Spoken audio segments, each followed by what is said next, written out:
Excuse me. Is this how I get the wind down Wednesday? I don't always have vanilla, but when I do, it comes straight from the bee.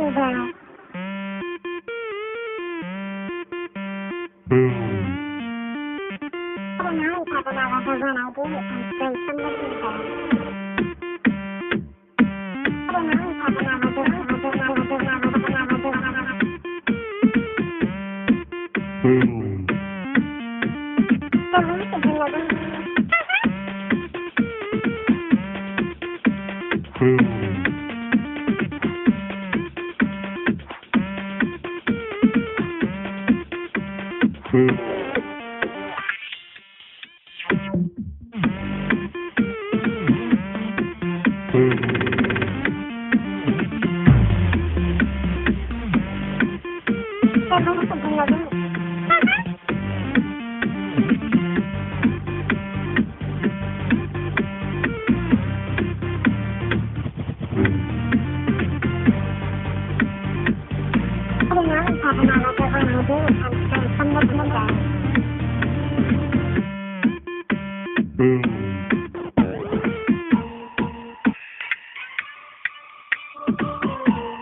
Hello, everybody.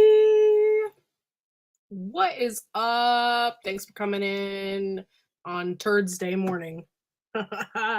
You like that? I thought that was funny. Thanks for coming in. Monty is here. What's up, Monty? Long time no see. Garden State Gardener, the gardener. Hello, Pastor McQuaddy. Yeah, I didn't have coffee, but I had some Diet Coke, and I am strong. Woo! Diet Coke, yes. It's my best friend. So what's going on, y'all? Anything new? By the way, I wanted to make a correction.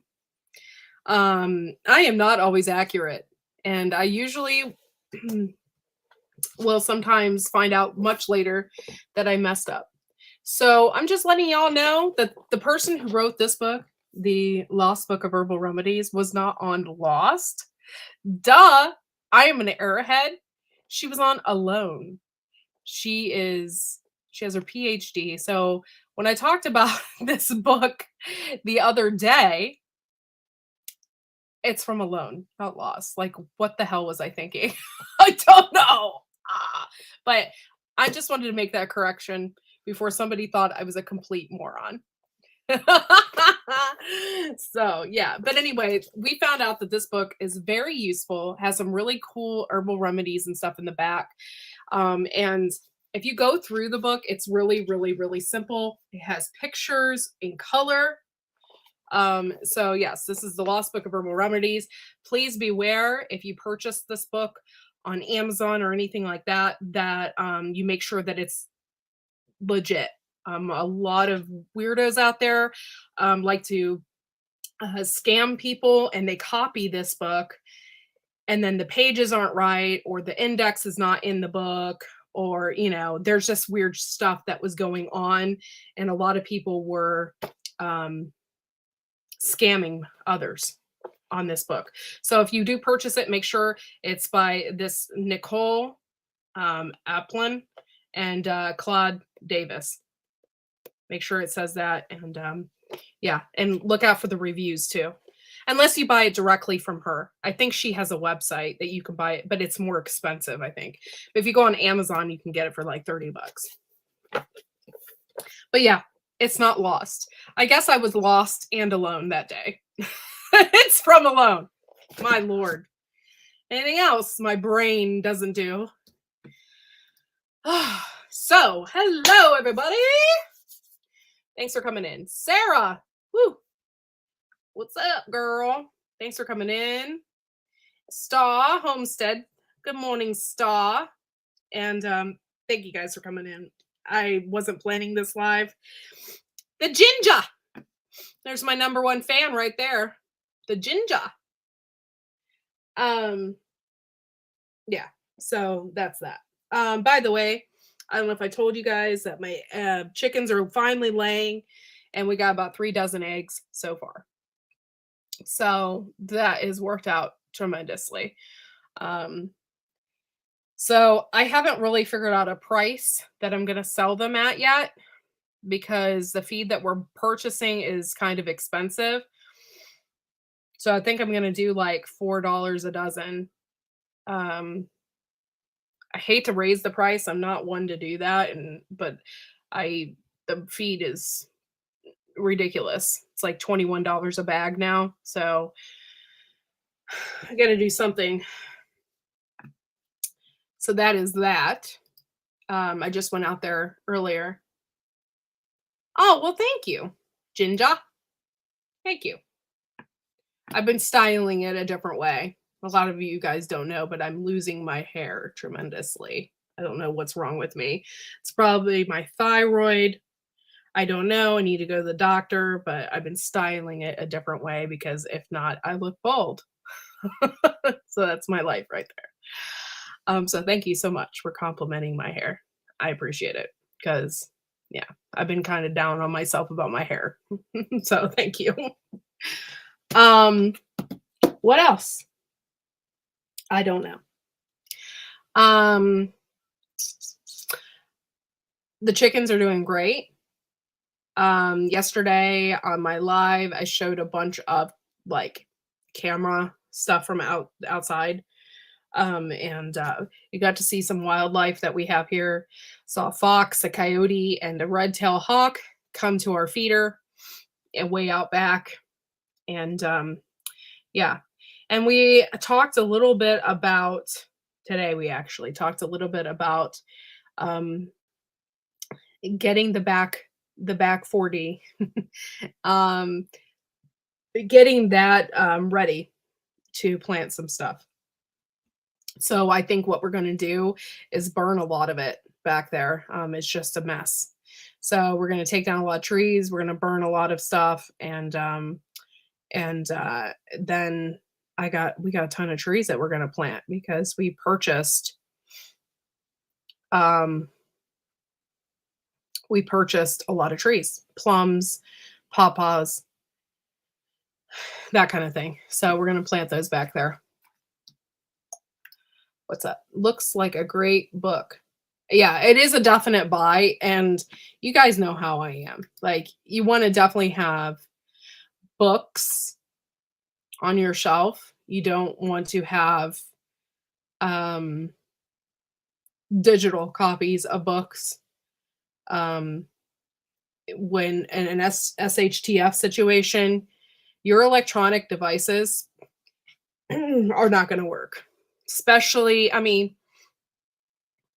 if there's like a nuclear attack or some kind of, solar something or another, and it wipes out your electronics, right? So you're not going to have that Kindle. You're not going to have your computer. You're not going to be able to access some of that stuff, right? So the best thing to do is actually have books. But not only have books, but to actually read the books that you have. You might want to do that. So that way you know what is in each one. And you know what? It's okay to go in and highlight. Go in and highlight, because you're going to be keeping these books forever, I assume. Sorry, my eye itches. You're going to be keeping these books forever, I assume. So go in, read them, highlight the sections that you think that you'll need the most. It's okay to dog tag them a little bit, pull the pages over, read them, and get some of that knowledge up in there. Get some of that knowledge. Oh, hello, Lucia. Good morning. Good morning. Thank you for coming in. Appreciate you. But yeah, I would definitely use your books and read them and get some of that knowledge. Hello, Gil. Yes, it's Turdsday. Thank you for coming in. Appreciate you. What else? I don't know. I just have a lot of herbal books. I would love to talk more about herbs and herbal remedies. It's so easy. Okay, we have talked about before. It's so easy to make a tincture, y'all. So easy.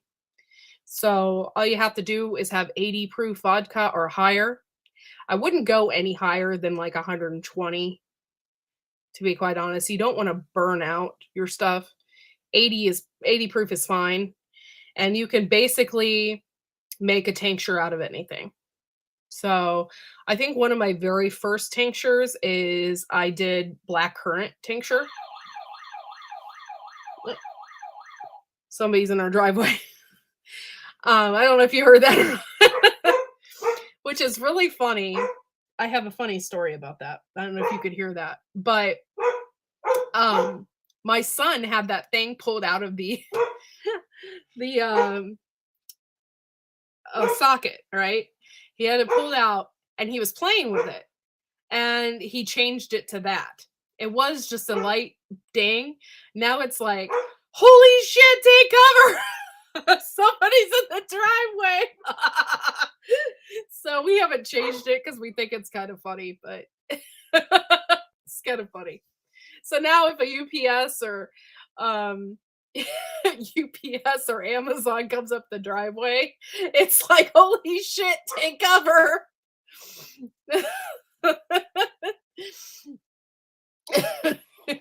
Yeah, it's pretty funny. Hit the deck. Exactly. Oh, it's pretty funny. It's funny that you guys can hear that. Okay, so yeah. So a tincture, we've talked about that before. We've done lots of different types of tinctures, and they're so easy to make. So that is one.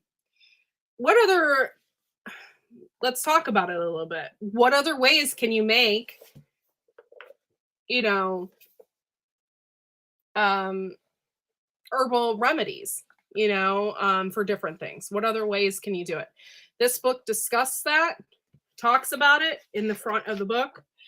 Not only does it talk about herbal tinctures, but it talks about syrups, poultices, distillation, which we have a still. And it's a still is not just for making alcohol, guys.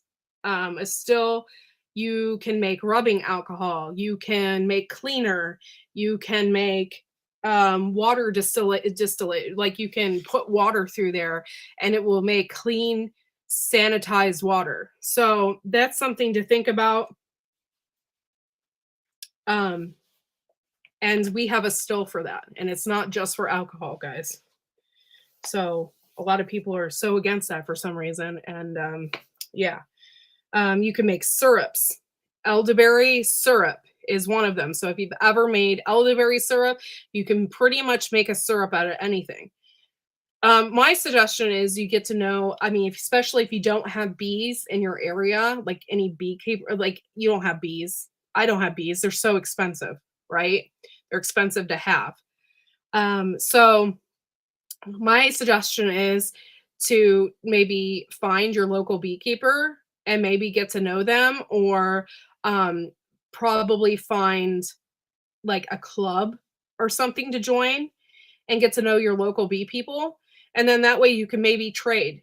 Like, say, for instance, you're really good at doing something, or you have eggs and you could trade eggs for honey or something like that. And then that way you have a connection to the honey, because honey you can use for all different sorts of things and it's really good for you.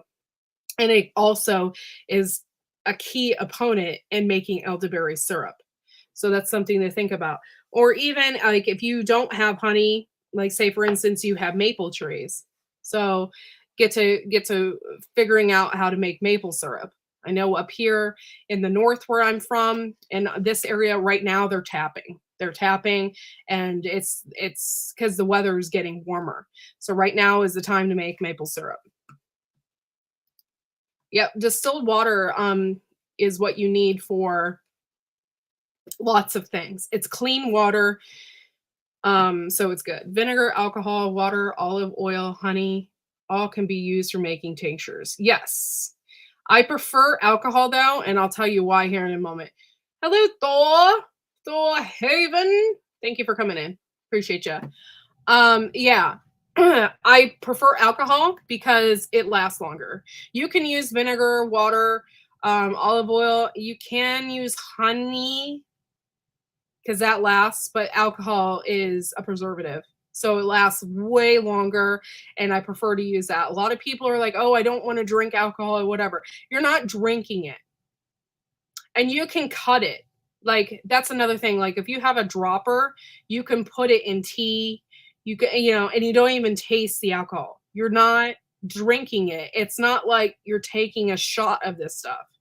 I mean, I made a valerian root tincture. You're not going to want to just chug the bottle. It's not like that. Alcohol is a preservative.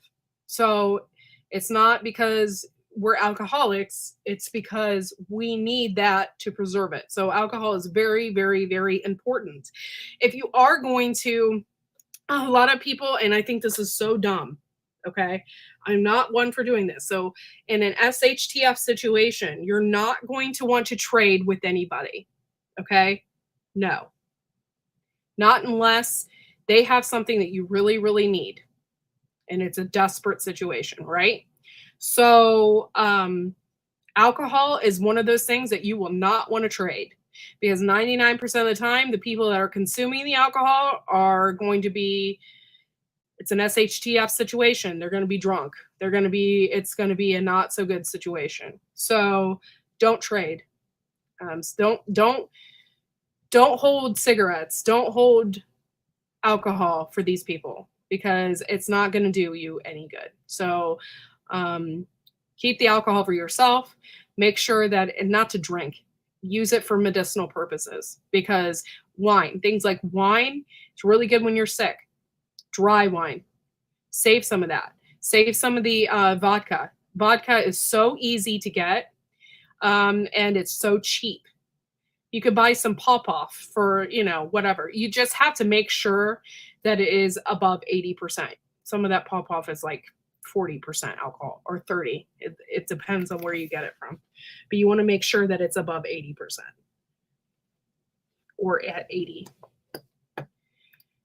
Let me read the comments. I got on a tangent here. If you are in Canada, usually 70% or higher alcohol is behind the counter in a liquor store. Yeah, that's the kind of same thing here in Ohio. You can buy regular liquor at Walmart, but it's anything that is super high in alcohol content. Like, you can't just buy Jim Beam at our local Walmart. You have to go to a liquor store or a liquor agency. And those are usually in grocery stores, and they're usually like gated off, or you can go to a liquor store, and the liquor stores are known to just have the higher alcohol contents. Like, you can buy some vodka at Walmart, but it's only going to be like 30%. And you're really not going to be, you can either buy beer, wine, or the lower alcohol percentages.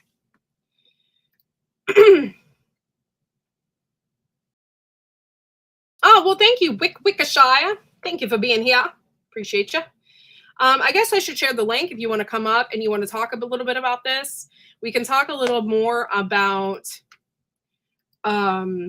different ways that you can use your herbs for different things, poultices and such. Here is the link. Hello, Moon. What's up? The Wickashire. Wickashire. There is the link. You do have to be decent, and you have to show your face. If you don't, you'll get kicked off panel. How about that? How about that? Herbal syrups are really good. You just have to be careful when you're using honey and stuff. You don't want to boil it, because if you boil it too hot, I mean, you can boil it a little bit, watch the temperature, because you don't want to go over a certain temperature, because if you do, then you're totally you're making the honey into sugar, and it's not going to have those medicinal purposes, you know. Who's off grid? Oh, okay. Oh, okay. Yo, there's my girl. Oops, let me get out of here. Oops, I'm echoing. Let me get Oh out my of here. God, this is so funny, right? We heard this plane. I live near it's like a military base. It's for National Guard. And we see the Black Hawk helicopters. We see all that crap all the time. And it's like no big deal. But the other day I heard an airplane. I live like close to another airport that only has like the smaller planes, like the Carrots and the like, colored and all that. Well, I heard this plane and Dustin's like, "Is that Tammy? Is that the red bird?" I was doing the flyby. Wanted to see how the guard was going. I got to do that spying because, last year you were on the other team. So I got to be spying to see what you're doing early, We laughed so hard. We're like, "Oh my gosh, it's Tammy." It made us laugh. So. How are you doing? I'm doing good. The boys have been sick. Oh. I spent all day yesterday at the Apple store trying to get my phone, my ID unlocked from my old phone to put it on my new phone, and spent about 10 minutes being kind of not very happy with the lady this morning. And so I'm here. Let's not talk about me. Yeah, I'm sorry. And I'm sorry that everybody's sick. Dude, I am so tired. I was so tired of being sick. I got to the point where I was like, seriously, every time I was taking my vitamins, I was like, yeah, take that, bitch. I'm going to get you this time. Like, I was so angry. It was like 4 weeks.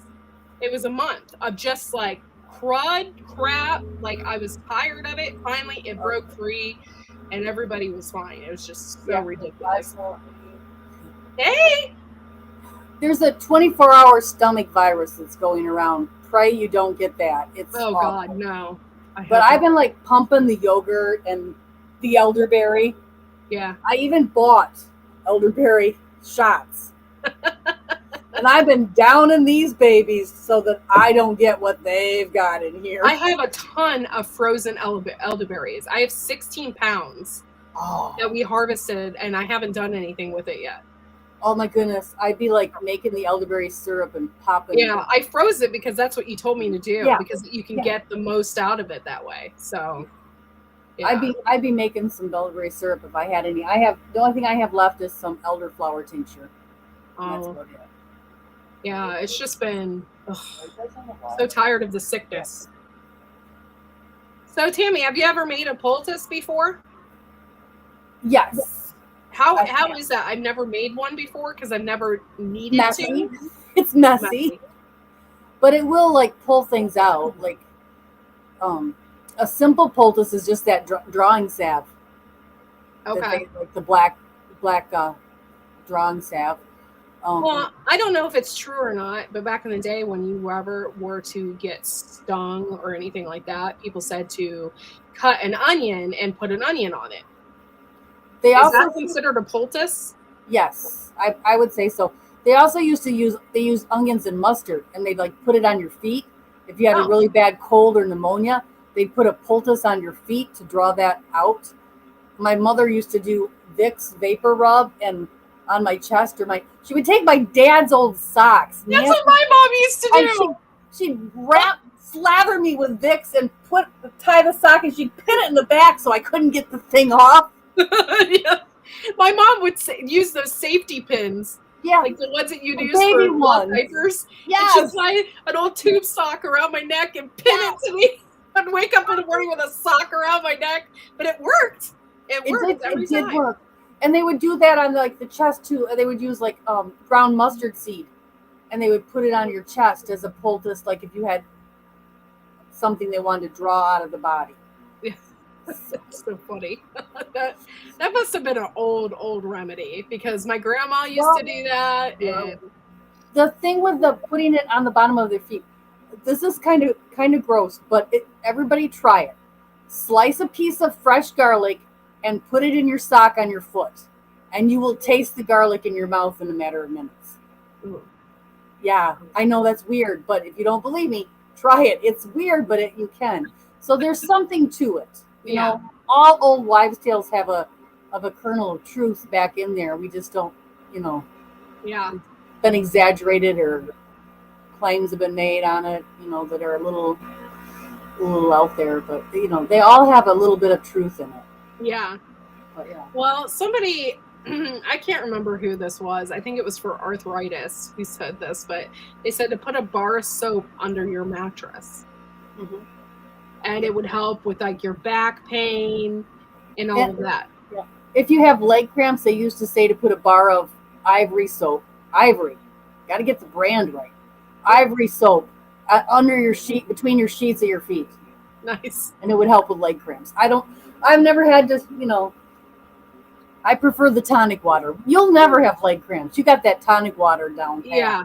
Oh, I love it. Yeah. I absolutely love. I don't know why I like it. It has a very, like, it's not really a great taste, but I love it.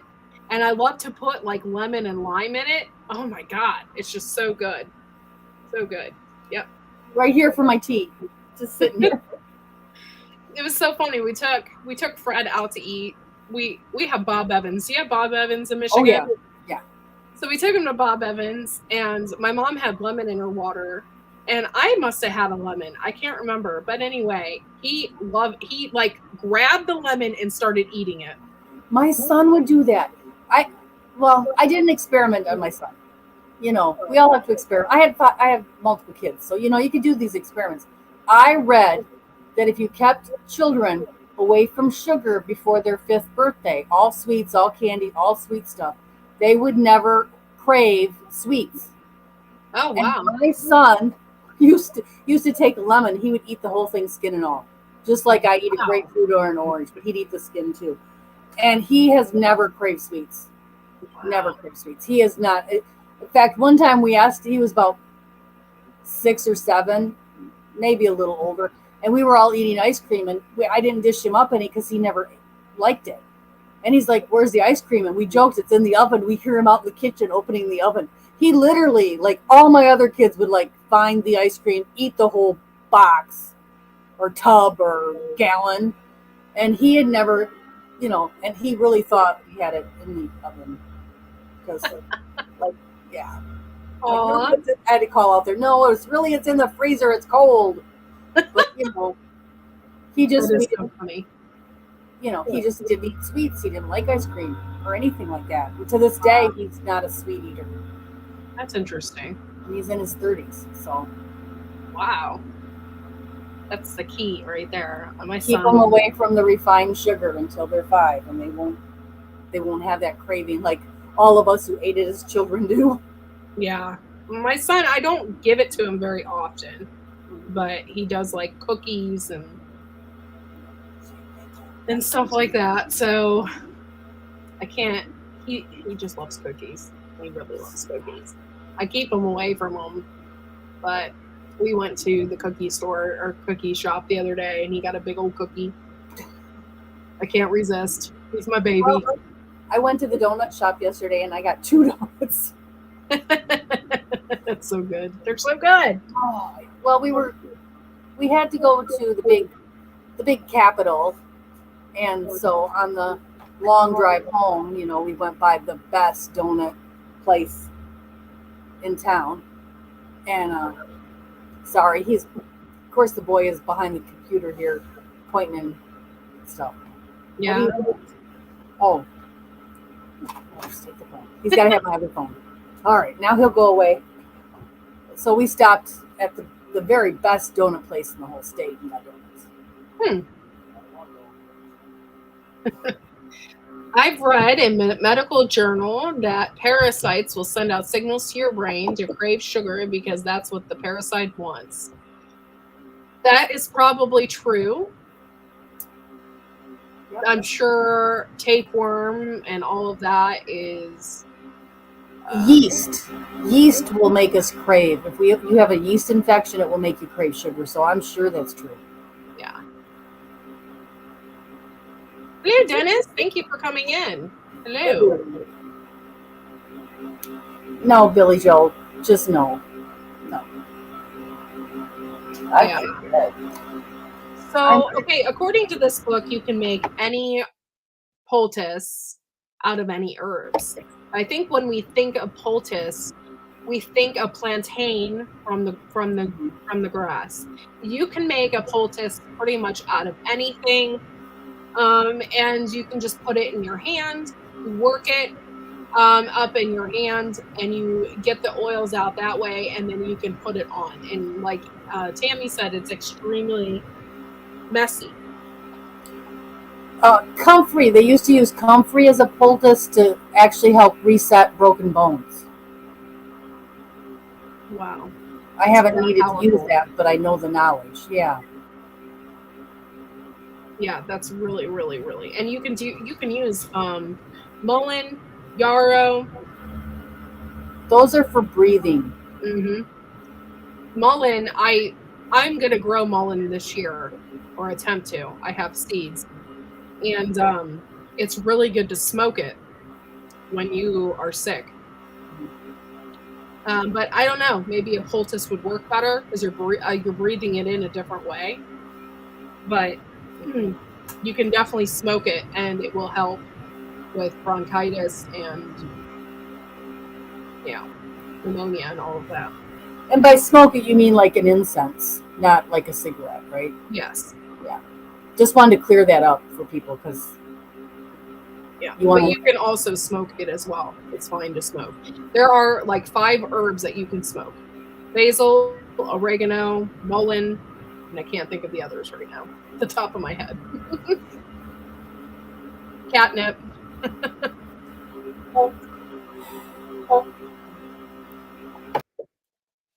So yes, I would definitely look. I would look up the 5 herbs because there's 5 of them, and I can't think of them all right now at the top of my head.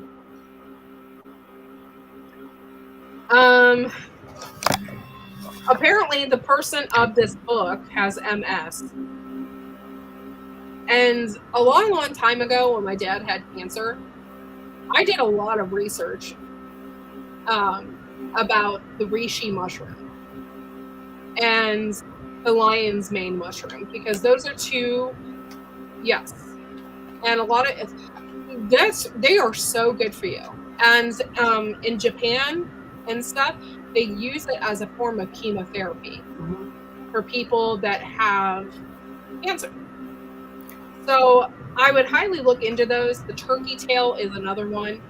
And I'm happy to, like, I have done research, so I knew a little bit about that. But it's in this book as well, and how she manages her MS. I had no idea that she even had MS because she was on alone.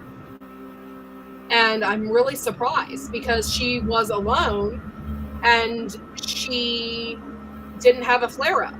She really took care of herself. So that's something to really think about and do a lot of research on.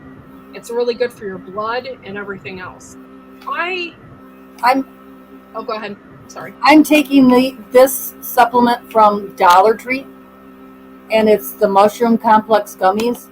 It has maitake, shiitake, lion's mane, reishi, cordyceps, chaga, turkey tail, white button, black fungus, royal sun, oyster, and there's one other I can't read. So I'm doing that because it has that lion's mane in it. Yeah. It's good stuff. And shiitake mushrooms have actually been known to shrink tumors. So there's like a lot of... You can grow them on logs really super easy. Yeah. You're actually really good at doing that. You've done it before. Yeah. If you have a 1/4-inch drill, you can just buy plugs, put them into fresh logs, and you'll have your own.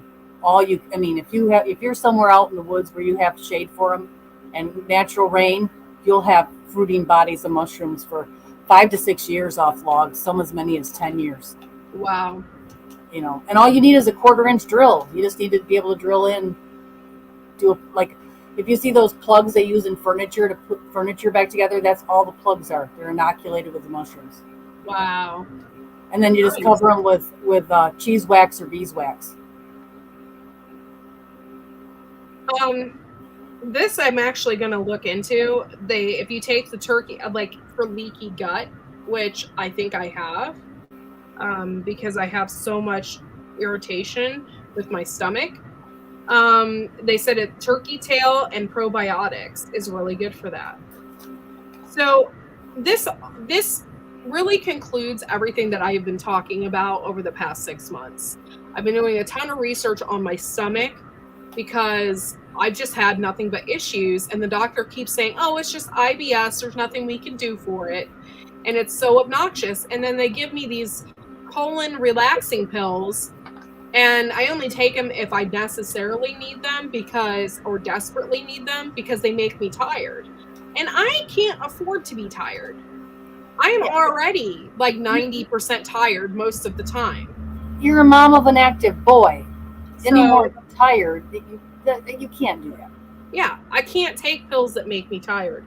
So this really, MS, things like diabetes, all stem from your gut. Mm-hmm. That is the conclusion that I have come. I'm not a doctor, but I've done a ton of research, and I think it all comes from your gut. Any issues, mental illness, any issues that you've been having that you just can't explain, fibromyalgia, it all comes from your gut when you have some kind of issue in your stomach. 90% of our immune system is our gut health.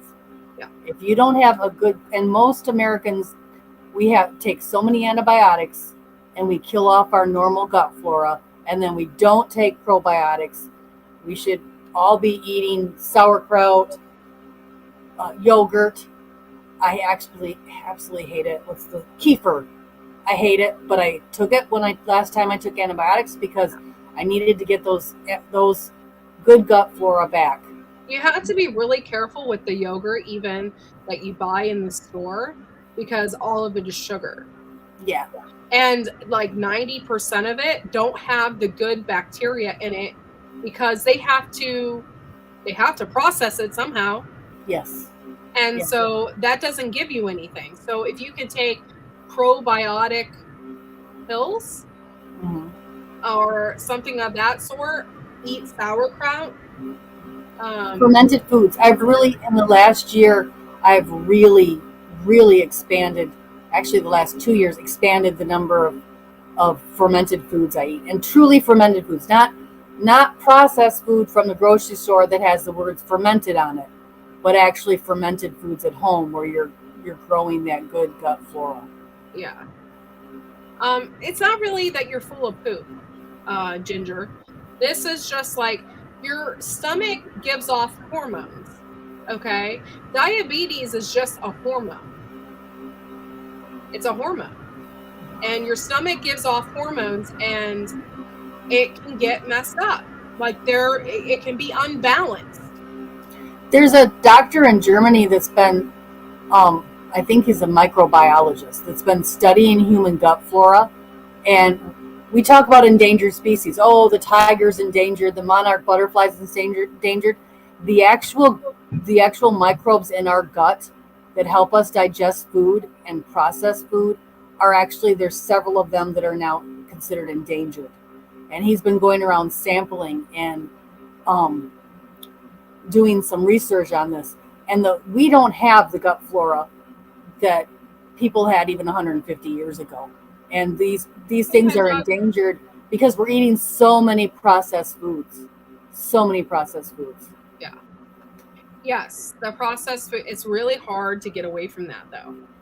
It is. It's really hard. Like, what are you going to do? Like, I hate to say it, but eating healthy is super expensive unless you have a garden. Well, that's why you're preaching to the choir, because we're all gardeners here, or should be. If you're in this chat and you're not a gardener, you will be pretty soon, because you guys really have no idea why. You can do it in an apartment, anywhere. So things like MS and stuff like that. Now, I am not a doctor, guys, so don't please. This is just stuff that I have researched because I had I have tons of stomach problems. And things like MS, fibromyalgia, and stuff, it all stems from your stomach. That's my conclusion. And your stomach has hormones in it, and your hormones can become unbalanced. Bill, you never thought about it because you took that antibiotic because you had a cold, or you took that antibiotic because you know, had an infection somewhere, and you didn't replace any of that good stuff that your stomach needs. And so we're a society that fears bacteria, and that's, oh my gosh, bacteria is horrible. And yeah, you know, we've basically sterilized our soil, and now we're realizing that you can't grow vegetables in dirt. You have to have good soil health. I went to a seminar this weekend, and he was talking about the microbes in the soil being very important. You know, more important than chemical fertilizers. If you can get the microbes in your soil in balance, you don't need chemical fertilizers. yes. And this is a guy who works for a major garden in my area that's named after a major chemical plant in the United States. And he's saying, don't use chemical fertilizers on your garden. No, okay. I will only ever use natural stuff. Yeah. And stuff that comes from my chickens. Yeah. But see, and the things coming from your chicken are some of the normal bacteria that the soil needs. Yeah. You know, that's a cycle that we have to, we feel like, oh, we have to sterilize the soil. And it's like, no, you know, I won't name a name on your channel, but there's a major fertilizer company that is, you know, probably responsible for a lot of our leaky gut syndrome, because they have modified genetically our food to match up to their product, and now all of us are suffering. And I that's it. You know, that's all I can say. I think we all know what you're talking about, which is sad because I grew up on that. That's what my parents have always used. That was the go-to. Yeah. Oh yeah. Yeah. That's what my parents used that, and another chemical, probably made by that same chemical company I won't name, that's my neighbor here. But yeah. So, I mean, this is just my perspective on it. Like I said, I am not a doctor or a scientist, so I can't like tell you what to do with your body or whatever. But I'm just saying, like, so if you have an unhealthy microbiome, like Old Ways is saying, so if your stomach is unhealthy, like mine is right now, I think that lowers your immune system to get other things, like to get cancer. It lowers your immune system to possibly get things like fibromyalgia or any type of autoimmune disease. Autoimmune diseases. That broad category, then you're not. Right. Do a lot of research on it, because if you are having issues, do some research on it. Take that reishi mushroom, take that lion's mane, the turkey tail, and see if it makes a difference in your life. See if it makes a difference. I know I've been taking probiotics a lot because I do have IBS. Like, my stomach has been way better.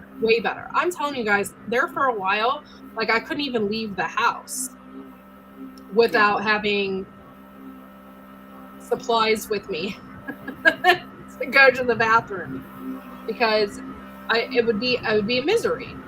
Yeah. So something to think about. And like I said, I've done a lot of research on it because I want to get my stomach right. Yes, mycelium is important in our soil too. Yes. So that's something to think about. And like I said, I went over this book before. I really love this book. Please get it. The Lost Book of Herbal Remedies. Oh, okay. Yes. This book is awesome. And watch out for imitation books out there. Make sure if you get it that it's the right one. You don't want to spend a lot of money on the book and then realize that it's not all the way done or incomplete because somebody's trying to... Don't buy it off the Facebook ad. Actually get it from a reputable store. Yes. Because that one comes on my Facebook all the time when I'm like, Yeah. So, okay. Thankfully come from a very long lineage of organic gardeners. That's cool. Old ways. Her name is Nicole Appelin, and she's a PhD. She was on Alone. She didn't win. She wasn't, but she did really well. And Claude Davis. And I assume that he is the picture taker. And he did a great job because the pictures in this is exactly what you're looking for. They're in color. Everything's categorized nice. It's nice. It's really nice. And I can put the name of the book in the side chat for y'all too. Old Ways just made a really good point too about prebiotics. Oh yeah, that's a good one too. Yeah, that's important. Yes, because our body can build these things for ourselves if we give it the building blocks. I'm typing in the name of it right now. Hi, Star. Star just came in. Hey, Star. Oops. And a lot of people don't know this, but if you have heartburn, you already have gut problems. I have the last 6 months since my last dose of antibiotics, now that I think about it, I've had severe heartburn. Yeah. That's why I've been hitting the fermented foods even more again. Yeah. My heartburn has been, and it's always at night when it hits me. It drives me crazy. But yeah, I've been getting heartburn every single night. And again, that's because something's out of balance in your stomach. Yeah, for sure. Hello, Gardner, Josh, Gardner. Hello, Marshmallow Man. Thank you for coming in. Yes, and that's what I've been trying to do. Well, if you have rectal bleeding, you probably have a hemorrhoid. I would go to the doctor and have them laser that shit off. Good luck. Yeah. Remember, I'm a nurse, and I started to have all sorts of questions about this, and then decided it was Courtney's show. So, Billy Joel, just save that for one of mine, and I'll be glad to discuss that in detail. Or yours. You want to go live? We'll discuss it in detail. Please spare us the pictures. Yeah.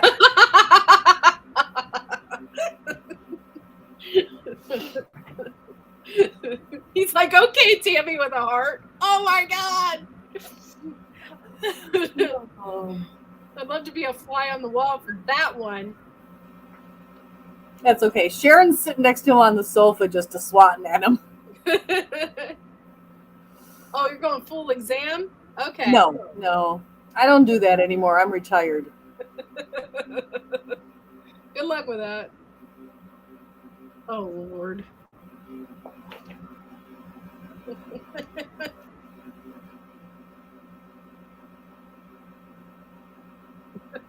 Cracking me up, Wickshire.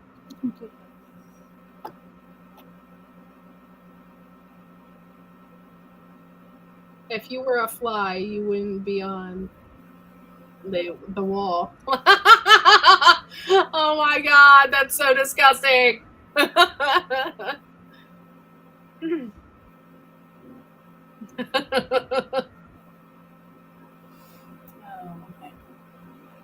Okay, guys, so what other things do you want to talk about? I'm so glad that I came across that in this book.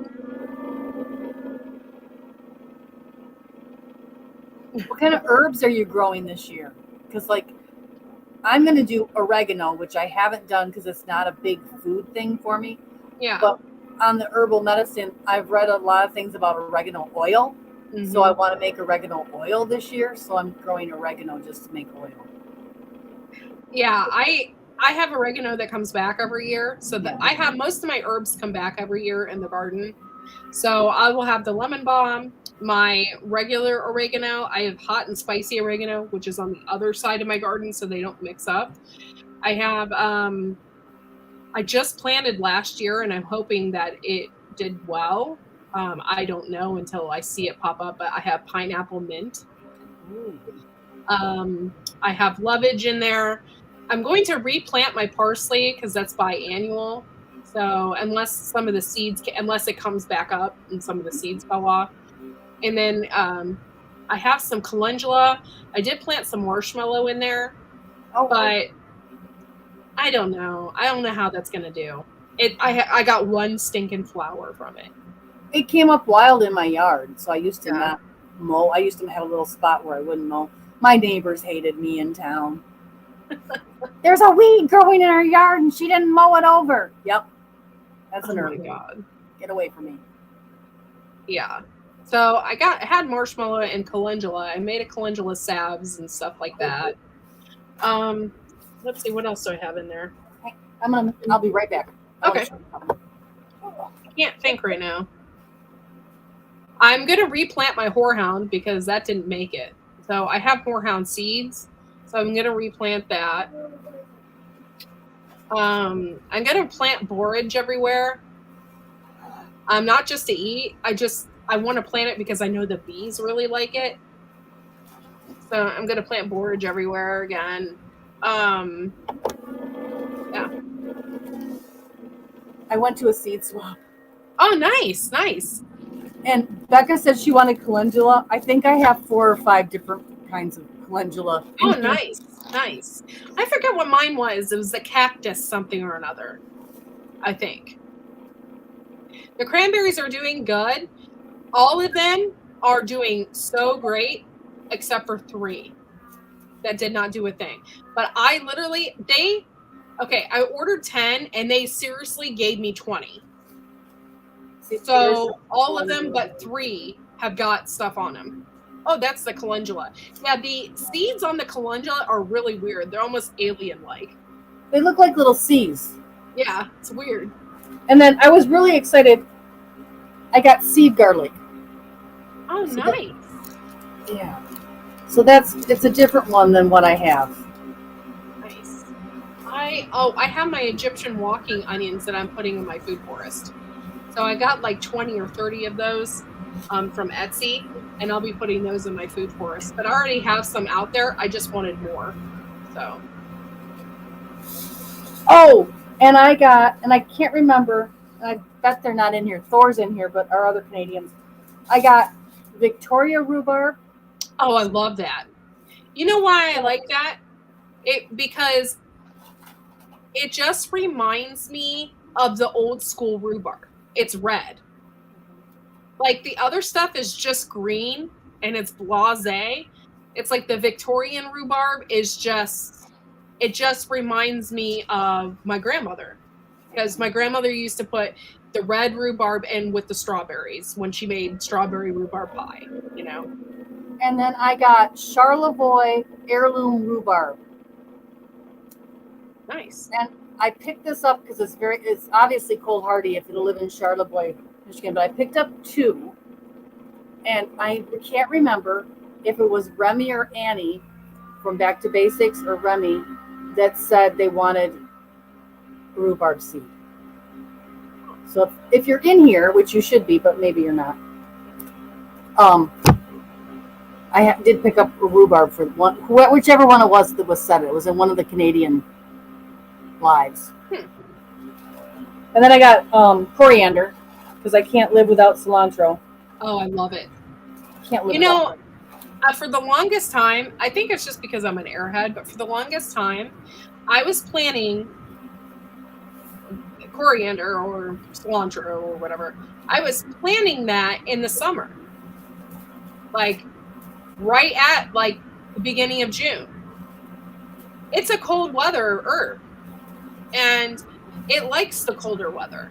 And so therefore, last year I was really surprised, or maybe it was the year before, it came up from the year before, and it did really well. And I was really, really happy with that. Really happy with that. I got a dwarf blue kale to try. I don't like the taste of kale. I really hate the taste of kale. It's not that I don't like the taste. I don't like the texture. Some of it's real prickly. Yeah. I don't like that. But it's so good for you. I sneak it into stuff. I powder it and sneak it in as kale powder into stuff, but I don't like it. But it's healthy. And then I got a whole bunch of new cucumbers to try. And then I got this one. I don't know if there's I got moonflower. Oh, I planted that. I'm so disappointed though because it never came up again. But I got it, and every night it would bloom, and I had moss on it. I had planted it because it's poisonous to animals, so I planted it down by the road, closer to the road, and I mean, beautiful blooms, white, and they were huge. I loved it. I've seen it, but I've never got it to grow. But I was so disappointed it didn't come back. But it was cool to watch it. Every time it got like a little bit dusk, it would just bloom, and it was so gorgeous. Yeah, you have to soak them before you plant them. Yeah. Yeah. For those of you that don't have any night plants, they are so cool. They are so cool. And that is one, moonflower. My great-grandmother was a huge plant aficionado. She had a greenhouse attached to her house. And so you could just like from the basement. And you could just walk in from the basement. Well, she had this one plant that would only bloom once a month by the moon or something like that. It was crazy. And it smelled really bad. But it was so cool. It was like the coolest looking plant.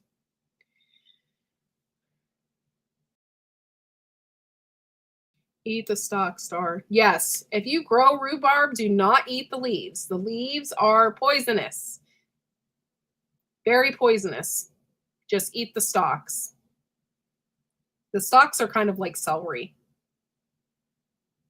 Oh, look at that. Got a baby. Hi, baby. Oh, hi.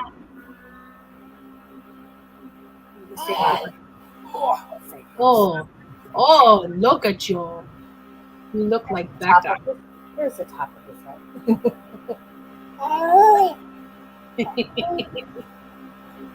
So cute.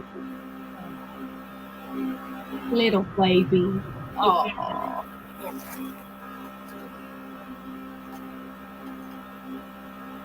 They might survive. They liked hot weather. They like to be out in the sun. Yeah. If you don't have winter, you can't grow rhubarb. Oh, really? Rhubarb has to have a certain number of chilling days of the year. Oh. So they can't grow rhubarb. Like my cousin in Alabama, I have to send them rhubarb. They can't grow rhubarb down there. So sorry, I wouldn't waste my money on it. It wouldn't. I don't think you could. If you don't have a winter, it's not going to happen. Yeah, they are hardy plants, but yeah, they might not work. Summer started already here. They're going to be until June ending. Yeah. They have to have a number. They have to have some frost, though. They have to have a number of chilled frost days, just like certain varieties of apples. Yeah. Sorry about that. I know my cranberries have to have a number of cold days, too. Interesting thing about cranberries, we used to have a lot of cranberries in this area, cranberry bogs, because it's one of the few natural sources of vitamin C in the north. And cranberries were really highly prized until trains came through. And once trains came through that could ship citrus from the south to us, then the bogs all went away. Yeah. I tried rhubarb a couple years ago from seed, and they didn't do anything. You could try chitting them. and see how that works. But mine worked just fine. I had so many I actually sold. I put mine in the ground real early in the spring a couple years ago, and I had a plant come up from it. I don't know how many seeds I planted, but They really, really, really like poop. yes. They could actually grow in poop. Yes. They like it that much. They're a heavy feeder. Can you explain pruning seeds? Who asked? Billy Joe. Oh, chitting seeds is like you take a paper towel and you dampen it, and then you throw the seeds on it, and then your seeds will start to sprout. And then after they sprout a little bit, you know what seeds are viable, and then you can take some tweezers or whatever, and put them in soil. And plants that need cold, like the apple, to sprout, you put those seeds, you actually chip them in the refrigerator. Yeah. So if you get an apple you eat, you can chip the seed in the refrigerator and then plant that after it sprouts.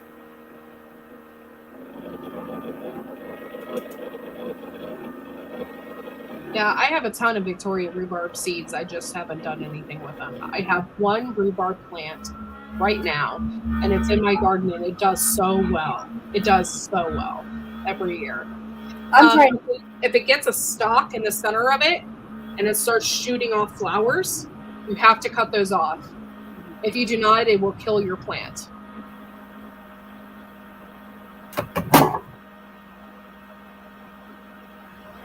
And I'm trying to get several patches of rhubarb throughout my food forest because it's a good underground, understory plant. Yeah. Hey, Guardian.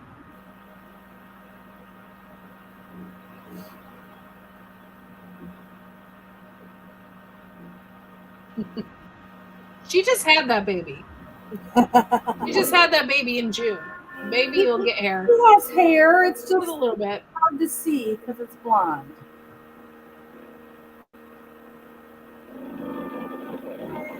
Hello, thank you for coming in.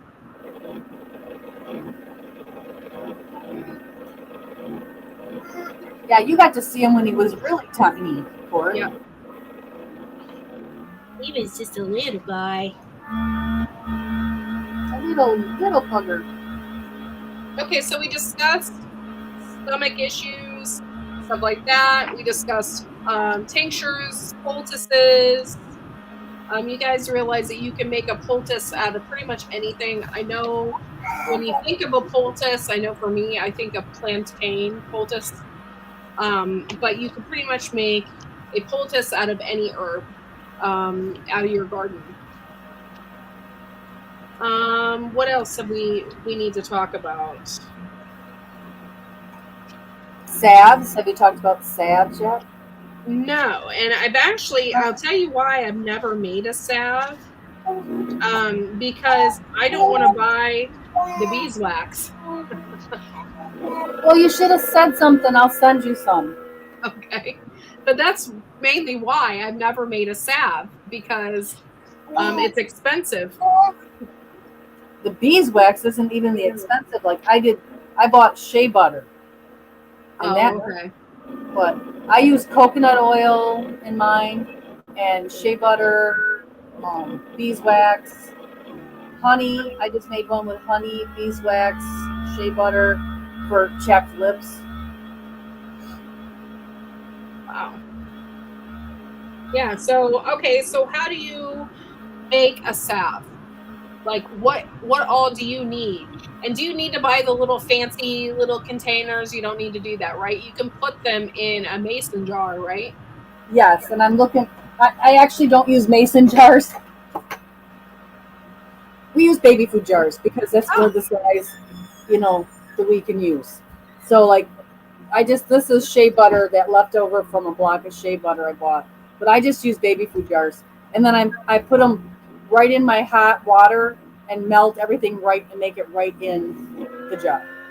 Oh, that makes sense. The one I just made it had a little arrowroot powder to give it the right consistency, shea butter, coconut oil, and beeswax. The beeswax hardens it up. So the harder you want it, for like a lip chapstick, you'd want to add more beeswax. If you want it for like a body lotion kind of oil salve, you'd use less. And then we put honey in for its healing powers in the chapped lipped one I just did. Interesting. That's really interesting. And lavender. Ooh, lavender oil. I just got slimed by somebody's snotty nose. He's cute but deadly over here. He's got the germs. I was looking for the one I made because I thought it was sitting here, but the cat must have knocked it off my table. She's been on a rampage. Okay, so we did talk about poultice, medicinal syrups, distillation, and now we're currently talking about salve making, which, like I said, I have avoided it because it's expensive. Yes, I have several salve making videos. I'll have to check them out. Check out Old Ways for your salve making needs. I drink the on a dare only. I don't know about all that. For this one, I forget, it's how to make a simple salve of your infused oil and beeswax. So it says, add beeswax and melt. Usually use 1 part beeswax to 4 parts infused oil. Oh, okay, cool. So I could probably use my calendula oil for that. Yes. Oh, that would be a good one. Yes. Cool. That's why I'm growing calendula this year, is to make some calendula oil. That's cool. I also have a lot of chamomile. Oh, yes. Yeah, I might have to make some now. I might do a video on it, maybe. My first time doing it. I foraged jewelweed and did some jewelweed oil to make a salve that's for poison ivy. Oh, okay. So, jewelweed looks like little orange orchids, like little tiny, like not even the size of your thumb orchids. And it's always found where there's poison ivy, and it's the antidote. Yeah, that is what always scares me from picking it, because I don't want to get poison ivy picking it. Well, jewelweed is actually a part of. Do you know it's part of the impatient family? Because it grows in the shade. Yeah, it's kind of cool. And it's really pretty. It's like the color on his little arms there of orange. Yeah. Really that makes me kind of excited. Maybe I will go out and pick some because I always have tons of it. Yeah, you just have to watch for the poison ivy because they're growing together. They always say that the antidote for whatever will poison you is always planted by nature right side by side. So.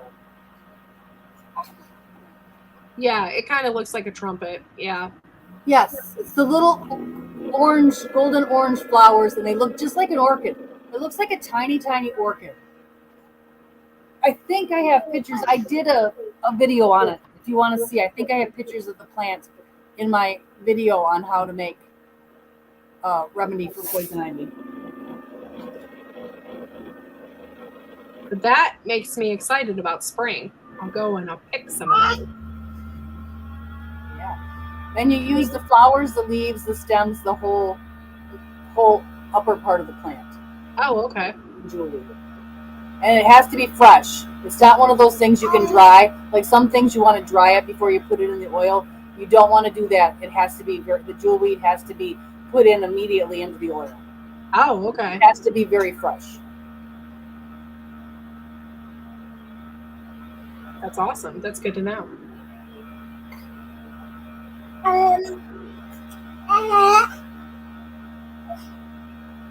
I have never got poison ivy until this year, or last. I've gotten it, and I have traipsed through it, rolled in it, stomped on it, picked it, and pulled it off of things and chopped it up. And this last year was the first time I got it bad. When I was younger, my body chemistry has probably changed, but when I was younger, like I was the same way. Like I never got it. I couldn't get it. And now I don't know. Now that I'm older, I'm afraid. I'm afraid because my body chemistry might have changed and I might now be allergic to it. Yes.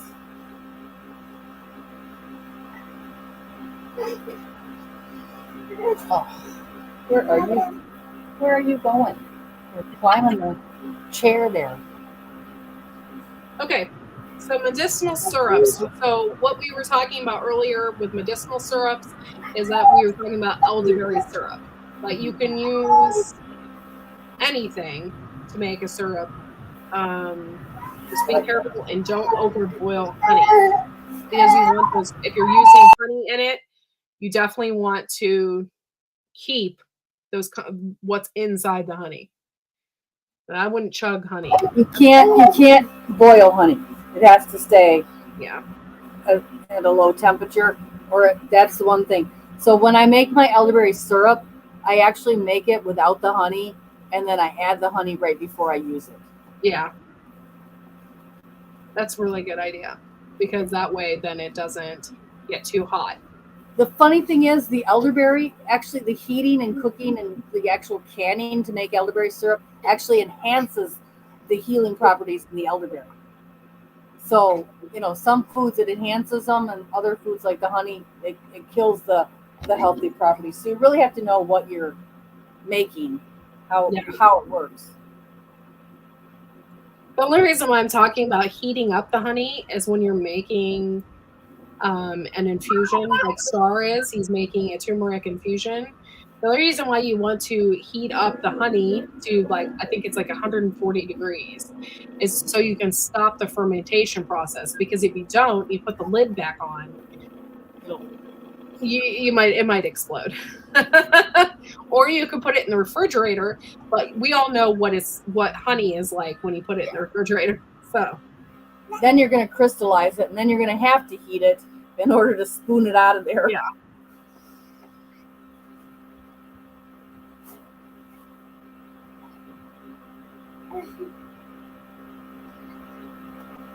Yeah, that's really sad about the bees. I love bees. I have 4 hives, and then my brother-in-law has about 25 to 30, and then we're part of a beekeepers association, so we actually maintain 2 hives. They have 4, but there's only 2 of them that have bees in it for local place here. Yeah. And, so I'm very active with the honeybees. That's why I said I can get you all the beeswax you want. Okay. Well, thank you. That's awesome. Yeah, good thing there are plenty of bees for now. Yep, sure. Well, again, we have to make sure, I plant as many flowers for the bees as I plant vegetables for me every year. Yeah. Oh, well, thanks for listening, Kaylin. I appreciate you. You still got kicked out of the chat? That's weird. Probably YouTube working against me. I don't know. Oh my goodness, they actually did me a favor. My short actually, they actually promoted it, and I'm like, wow, that hasn't happened to me in a very, very long time. That they actually promoted one of mine. They promoted mine, but then they said that it wasn't eligible. Yeah. I haven't got anything for it, so we'll see. But I was surprised. I was gone all day yesterday. I came back and I saw the number of views, and I went, how did that happen? Of course, they're claiming they showed it to twice as many people as viewed it. I'm like, no, you didn't. Yeah. It's not that long. They claim a lot of things. Yeah. Okay, so anybody else want to discuss anything herbal or anything like that?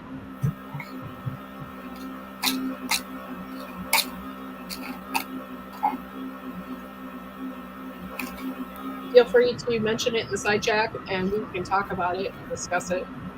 My number one go-to herbal is lavender oil for cuts and scrapes. If I could only have one thing in my medicine cabinet, it would be lavender oil. I suck at growing lavender. I can't grow it in the north, and I couldn't grow it in enough to make it a little 3-ounce bottle of lavender oil. We go through 2 of those a year. Yeah. I would not be able to make enough.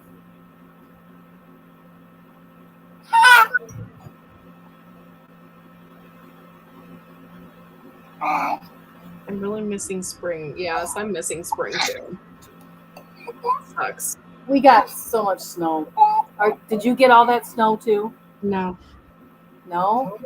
Yeah, but I think it's coming.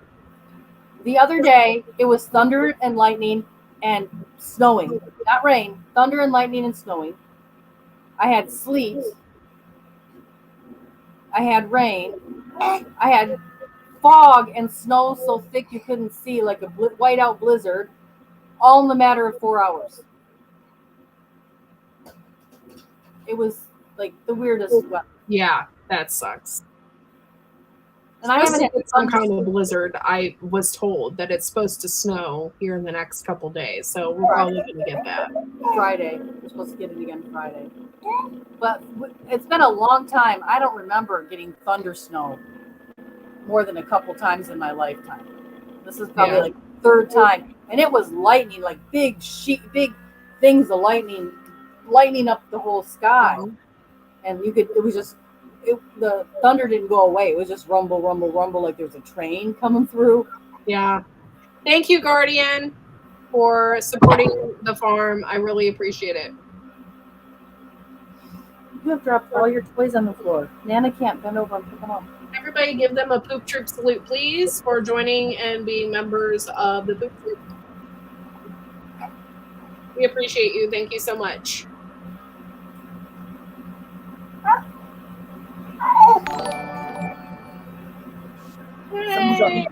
Somebody got slushy snow this morning, but it went the chat. I can't do both with him, and I can't. Thank you for gifting that membership as well, you guys. I really appreciate it. Pass McQuaddy got it. Thank you so much.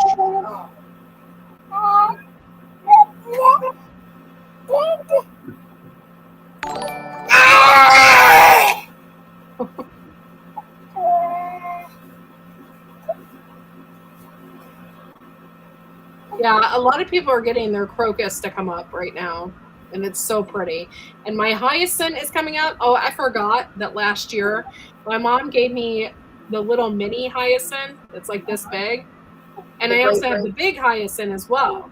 Well, like my irises are all starting to pop up, and the hyacinth out there, I have so much of it.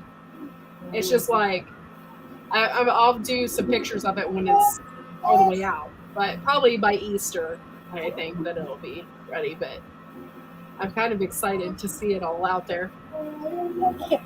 I got to clean my glasses. Grab my glasses. Now I can't see the chat.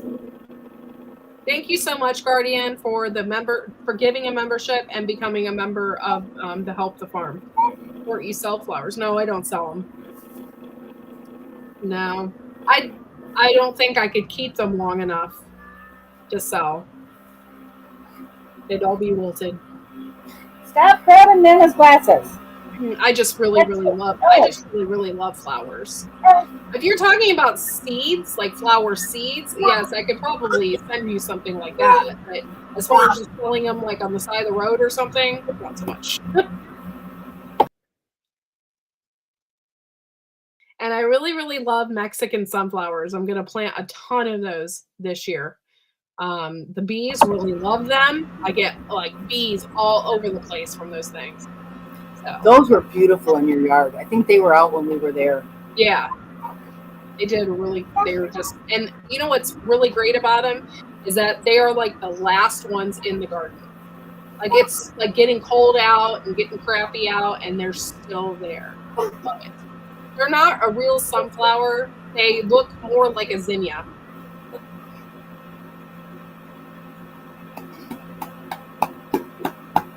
I have so many sunflower seeds for this year, all different kinds. I have chocolate and autumn and all different kinds that I've never even knew existed. I'm going to plant them this year. I got a giant red one at the seed swap. I think it says giant red. Ooh.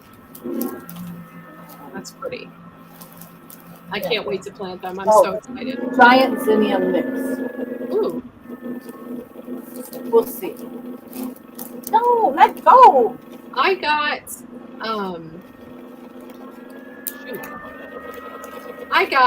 you know how Baker Creek had, you know how they do, it's kind of like a design thing, but every year they have a color theme. Yes. The one, I think it was this year. Yes, this year they had all black flowers, which I absolutely love. Oh, thank you, Guardian. Oh, both of your channels are members now. Thank you so much. That's so sweet of you. I got black snapdragons. Ooh. I can't wait to see what those are. And then I brought bright pink zinnias. So between the black and the bright pink, the garden's going to look so freaking cool. It's going to pop. I want to do a moon garden with all white flowers out by my outhouse. Because they say it helps be able to see in the dark, to see, you know, like where you're headed. Yeah. I think that would be really cool. So I want to do that. I wish I had money to plant everything. I'm just so into it. I just can't. Yeah.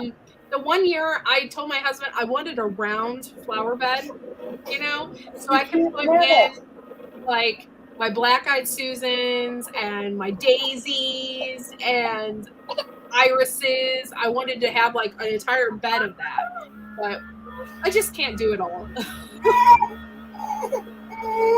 I'm gonna get him settled. I'll be right back, Cord. Okay. Aw. Stock up on sunflower seeds. Would trade them at, oh, okay. Thank you, Guardian Prepping, for doing that. I appreciate it. Pansies are really pretty. The only problem is they only come up one time a year.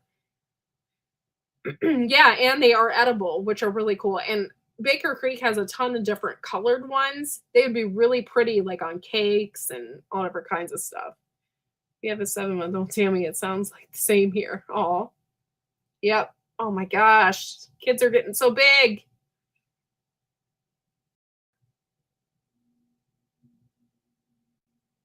Yeah. I really love the color themes that Baker Creek comes out with every year. I'm just so into it. And I can't wait. Like, I got those bright pink zinnias with the snapdragons, and I can't wait to plant those.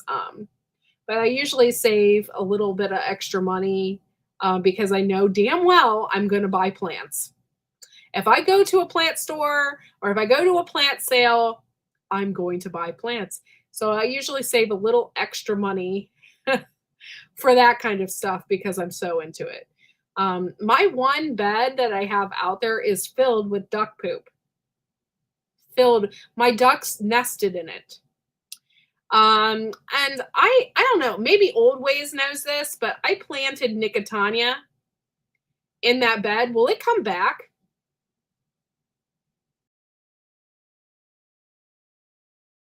I don't know if that's like a plant that comes back.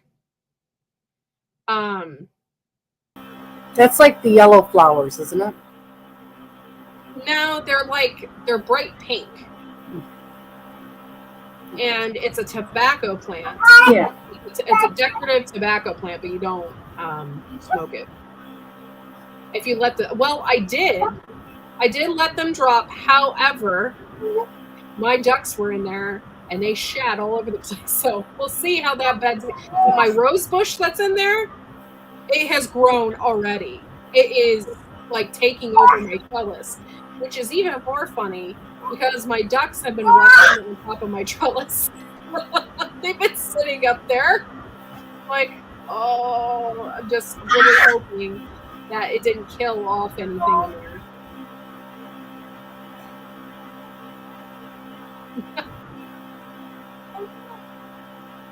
And I still got carrots out there for my Shed Wars weight.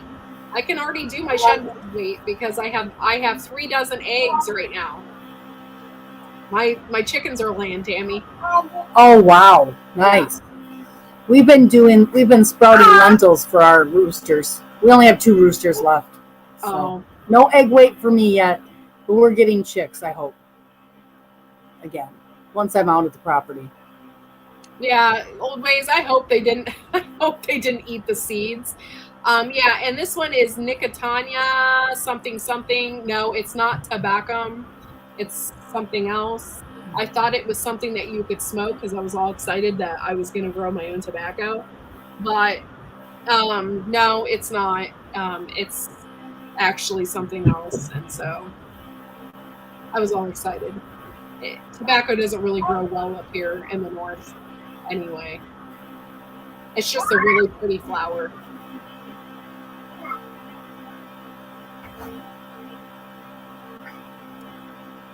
Yeah, my ducks are really goofy. Charlie, the main male duck, I was just out there this morning, and he comes up to me and his tail starts spinning in the back, and he gets all excited and his beak starts hissing, and he comes up to me, gets all excited. I love him. I love the mulatto. Yeah, and he is just really goofy. Like you could tell he's ready to be with the ladies. He's just all like, "Hey, check out my spinning tail!" Like he's so goofy. And yours have a really pretty color. I've never seen ducks like that before. They're just really cool. Oh, okay, CR. Thanks for coming in. But yeah, I have never seen ducks like that, and they're so cool. The ladies are not near as friendly as the males. Yeah, he's always. I think he's in love with me, and it's not just because I feed him goldfish and Cheerios and my bread ends. I think he really likes me. I don't know if he's bonded to me, but he's really super friendly, and I like when he comes up to me. While they're staying there, that means they're bonded to you. Because Muscovies tend to wander. That's what I was afraid of. A lot of people said that they have gotten Muscovies and they have flown away. And I was worried about that. But mine didn't float away, but they did, or fly away, because mine never flew. But they did float away. They went right on down the river, and the first time I got them back and kept them in for a long time, but they just took off. Oh, I gotta go. Okay. Uh-oh. Yeah, I haven't squatted around him or anything. Oh my God, that'd be horrible. But yeah, I usually give him my bread ends, because I don't eat the ends of the bread. I'm weird. So I save those for my ducks, and I give them Cheerios, and sometimes if I have some goldfish, they'll come right back up to me, and I give them some goldfish. But I like when they come up to me. They come up on the porch and stuff. They're so cute. I don't like their poop though. Their poop is disgusting, but they're cute. But Charlie he's the friendliest, and he'll just come right up to me. And the other one, Spike, he's not near as friendly. I don't know what it is, Wickshire. I'll look it up. Give me a second, and it'll just take me a second to look it up. It's Nicotania something or another. I got it from Baker Creek.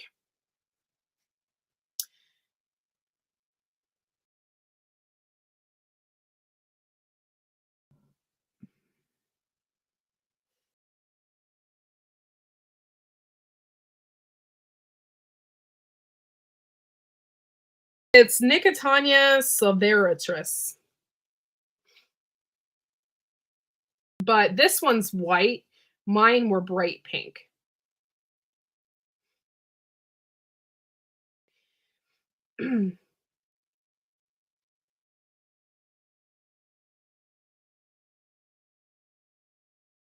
It said that it can, no, this one said it can be dried and smoked. All Nicotania species have toxic properties, but levels of those substances may vary from species to species, so it'd be unwise to assume that leaves from all varieties are safe to smoke.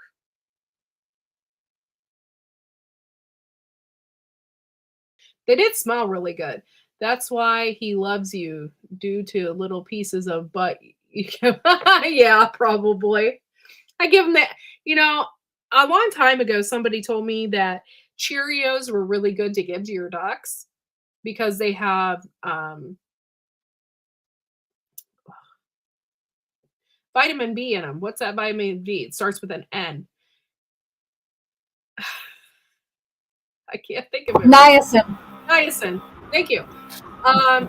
They have niacin in them, and the ducks need that. Unless they're eating bugs, then they get the niacin from the bugs. But if they're little babies and stuff, they don't necessarily get that niacin, and they can develop nerve issues. So you want to give, like we always give them little capsules, and we put it in their water. And then the babies drink the water, and that's how they get their niacin, so they don't die, because they will die if they don't get it. Jessica Hicks, what's up, girl? Oh, thank you. Yeah, thank you very much. Yeah, I changed my hair color. I do that a lot because I get bored. But yeah, thank you. So yeah, they need the niacin. So the bread is good for them. Not too much of it. But bread and Cheerios, they all have niacin in it. So yeah, mine was pink, bright pink, and I got it from Baker Creek, and they probably still have it. And it was really pretty. And it was really big. Baker Creek. Nicotania.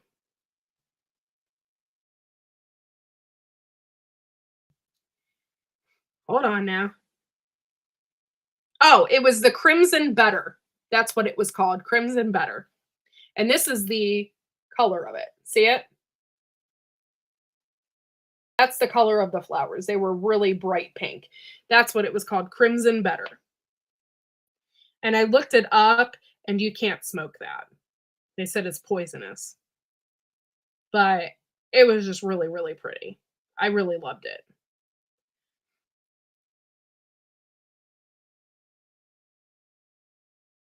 Plants require full sun. Well, they weren't in full sun, and they still bloomed anyway. I have a huge maple tree. So. I just got this in the mail. I'm pretty excited. Oh, nice. Nice. Yeah, they were really pretty. And I really, really liked them. It's just, and they hang. They hang like this. They're really pretty. But it's called Nicotania Crimson Better. Oh, and I thought that that's what it was called, but it's called, the scientific term of it is Nicotania alta. But you know what? I probably could have smoked it, because on here there was a warning. It says all tobacco is poisonous. So I probably could have. But I didn't want to take a risk because it wasn't like something that was known as a tobacco plant, you know? So I didn't want to take a risk. Thank you so much, Garden State Gardener. It looks like Jessica Hicks is a member. Thank you so much. I need the memberships. I really appreciate it. Thank you for supporting my channel. I really appreciate that. Thank you so much. I hope you find my channel entertaining, and I hope that you love the membership videos. I will probably put out a few more membership videos as well, so you guys can enjoy those. Tammy also has a segment on there. I plan on writing a book. I just don't know when yet, and I can't wait to do it. But because Tammy did that segment on how to write an ebook, I will be doing that as well. Hopefully in the next 3 or 4 months, I'll have it put together. It's going to be exciting. It's my first book. It's really not that hard. Go check out her membership and watch the video. It's not that hard. Yeah, it is ornamental. So, oh wait, hold on. Nicotania alta is a species of tobacco. It is called jasmine tobacco, sweet tobacco, wing tobacco. Oh. Nicotania alta is mainly grown as an ornamental plant. Yeah. I remember, though, my great-grandma used to grow tobacco plant, and it was huge. And she'd grow it right next to the porch. And it was, like, huge. And I think I remember my great-grandpa just eating it.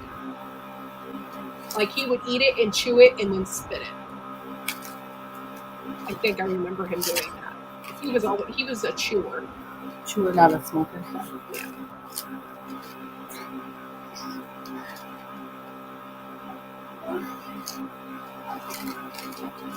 Yeah. Yeah. Yeah, and that's where my mistake was. Next, I don't know. I thought about growing it, but people tell me that there's so much bugs and stuff associated with tobacco plants, And isn't there something like it can kill your tomato plants? yeah. But there's a disease that tobacco gets that will kill your tomato plants. Yeah. And a lot I just never did it. Fun though. Fun to think about. Yeah. Is there something about like growing it yourself and then being able to smoke it versus just buying it? Buying it in the store? Like I would just, I might even have to get a smoking pipe for that, just to smoke my own tobacco that way. If I did it my own. My mom, her grandma, had a pipe hidden up behind the stove. Oh. And she always told the kids it was her husband's, but she smoked. They knew she smoked. She could smell it on her. He'd been dead for years. Oh.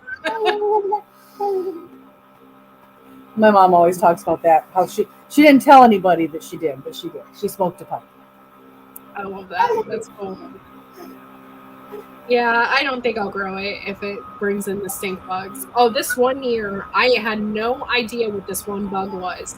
And that's another thing. If you guys have a garden, you really need to familiarize yourself with the bugs of the garden. So you know what is what. So I got this little green round bug, and it was so weird looking. And I'm like, what is this thing? And it would hide. Like if you come up close to it, hide underneath, And finally I got a picture of one and did a search on it. It is stink bug babies. Oh. I was like, ew. I didn't like that at all. And then after that, anytime I see them, I'd just like stick them.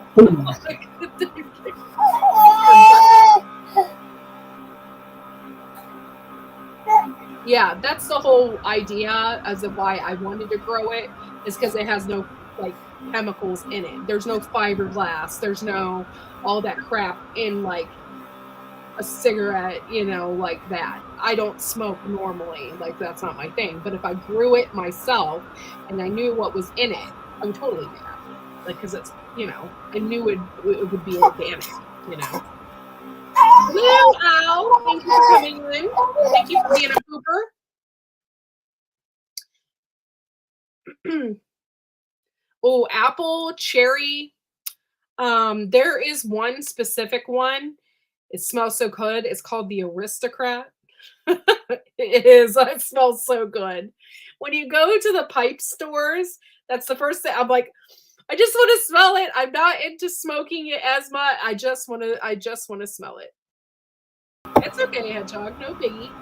I got one of my great uncle's pipes when he died, and I had it just sitting on the thing, and it, it just smelled. He always smelled like this cherry. He always smoked this cherry tobacco. Yeah, cherry tobacco smells really good too. I don't know why, but it's always really good when they first light it. Mm-hmm. It just has a good aroma. And actually, I have a candle right now that smells like tobacco, like pipe tobacco. Like I just love that. So I put it next to the fireplace and I light it every once in a while.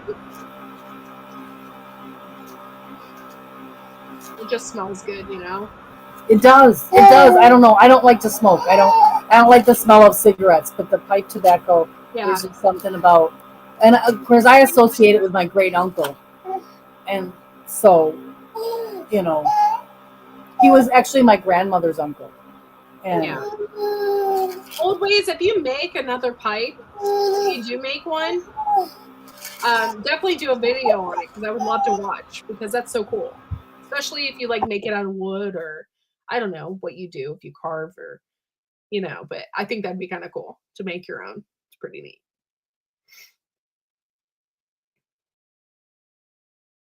But yeah, so my tobacco idea kind of failed last year. I planted the wrong kind.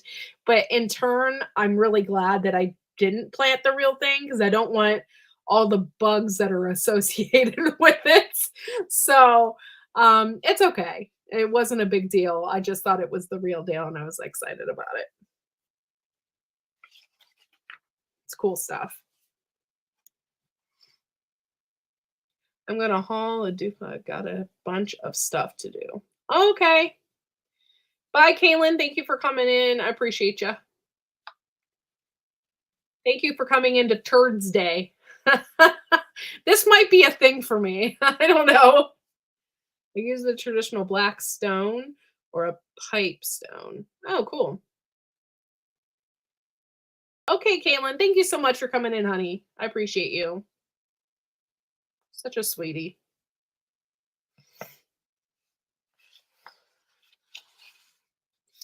But I hope maybe we educated you a little bit today on herbs and how to make things out of them. I know a lot of people grow them and then they get to this point where they don't really know what to do with them once they get to that point. Oh, you bought 2-ply Charmin. Okay, okay. That's really good. Do you have a septic tank? If you have a septic tank, they suggest not having 2-ply. By the way, my mom is a stickler about that. My dad owned a septic business for 50 years. Okay. So my mom is a big stickler about toilet paper. So when you go over there, heaven forbid you have to do a number 2 because her toilet paper is horrible. It's like literally wiping with tissue paper. It's horrible. Yeah, I have a ton of herbs too. Old ways. It's so cool. And I got this creeping thyme. It is literally all over the place. I lined I have a space over here by my barn and I lined my barn with it.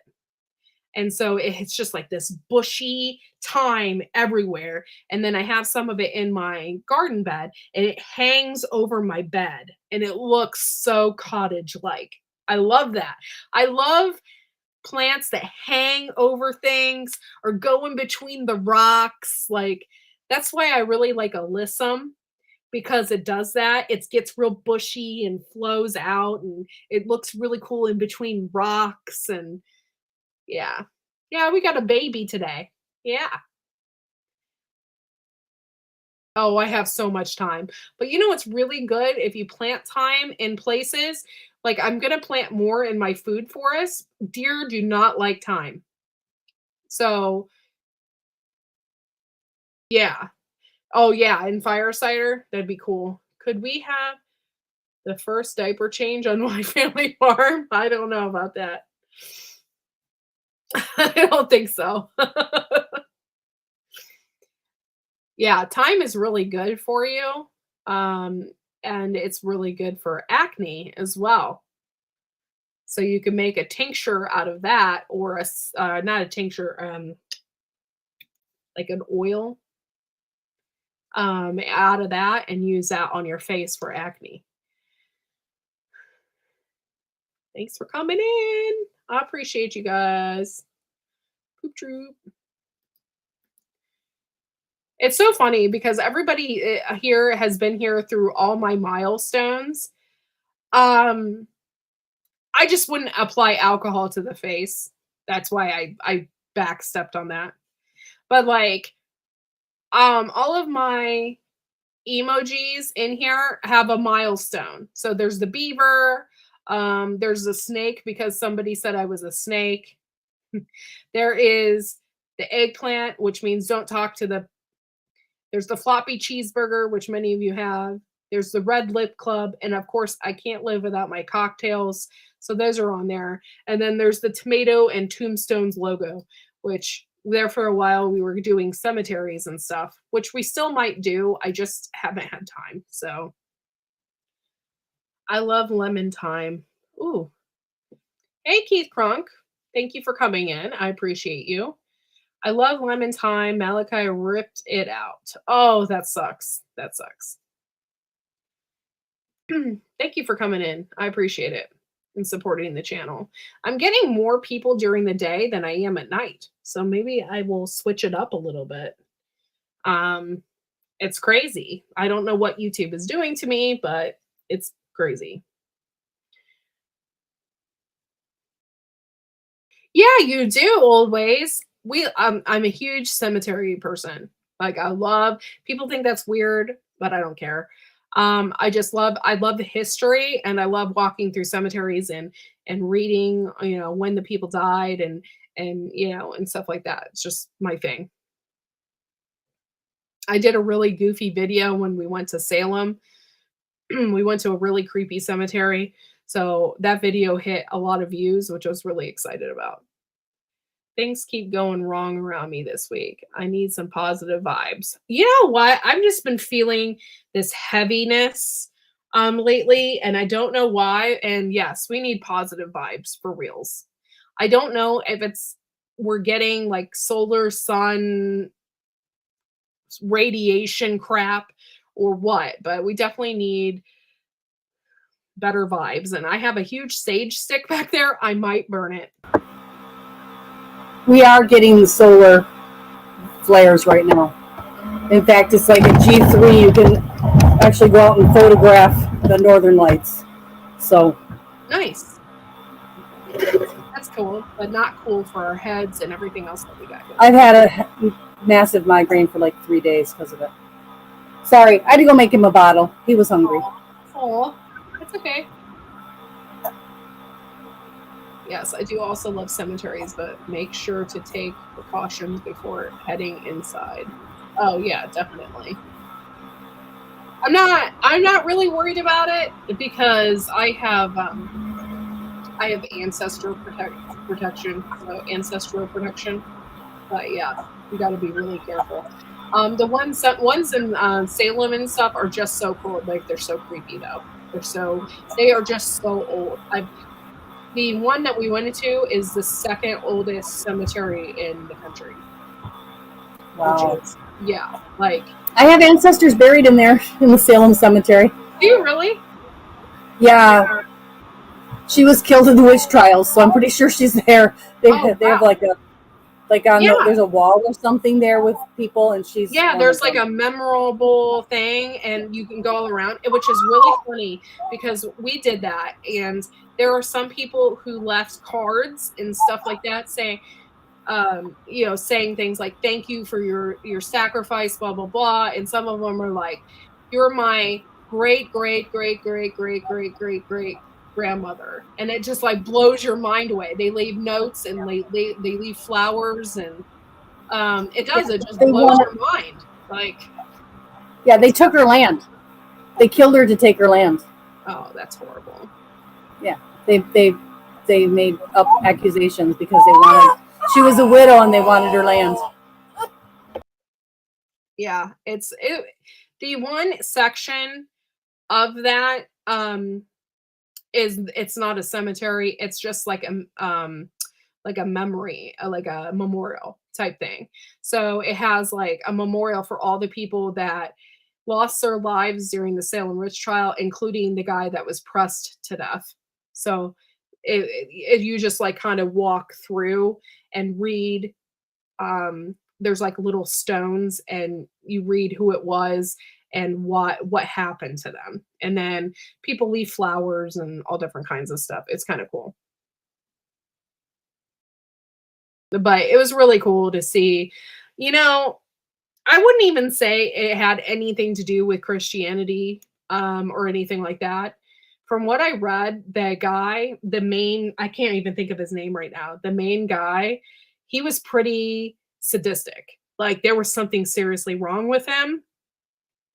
And he may have slept with some of the women, and he was married.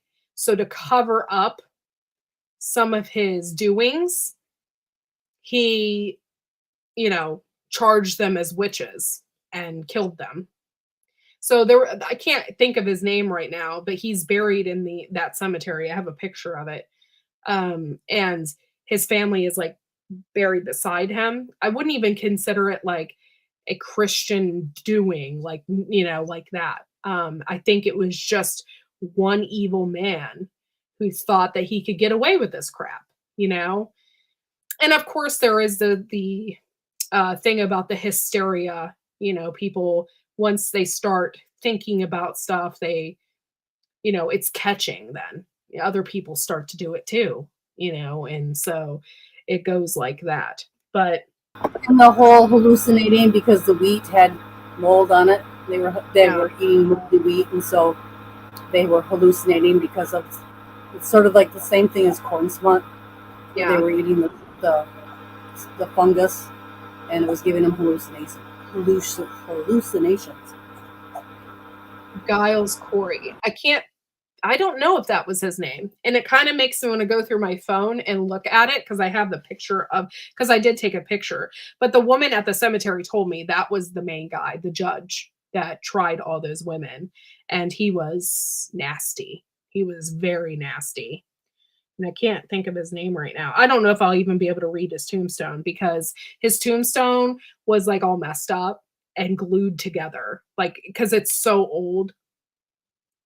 Maybe it was the Reverend Samuel Paris. Maybe he was the one bringing charges. There was a judge, there was a reverend, and there was 4, if I remember The Crucible by Arthur Miller, 4 young girls who were started with accusations. Yeah. See, look, this is part of the cemetery. I don't know if you can see it right here, but look how close those tombstones are to that building. Yeah.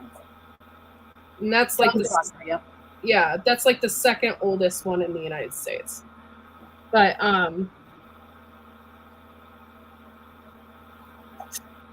was trying to see if I could.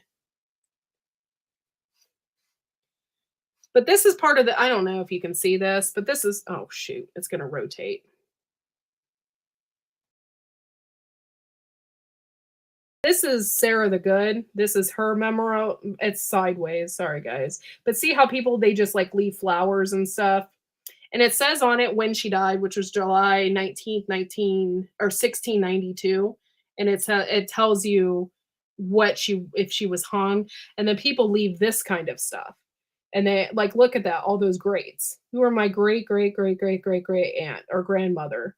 And I just thought that was so cool. Susan Martin, Rebecca Nurse, stuff like that. And I can't find that guy's tombstone.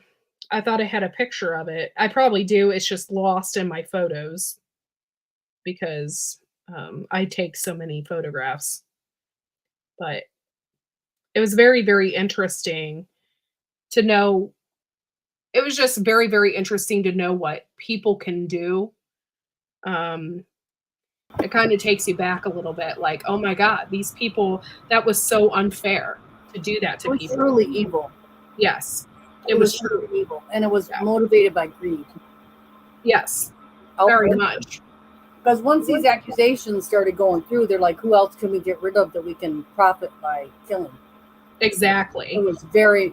So the first wave was hysteria, and then it became, hey, I want my neighbor's farm. Why don't I accuse him? Nobody's going to do anything to me, and nobody was found innocent. Oh my gosh, what was his name? Hawthorne. Mm-hmm. His last name, it was Hawthorne, and I can't read this, but this is his tombstone right here, and it's all like, see how it's preserved?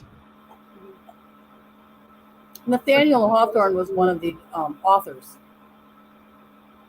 Oh, yeah. House of Seven Gables. He wrote the House of Seven Gables. The house is still in Salem. See, I can't read this because it's not in a different language, but it's in Old English. That's Old English, I guess. It's very different. It's still English, though. I can't read English. My ninth great grandfather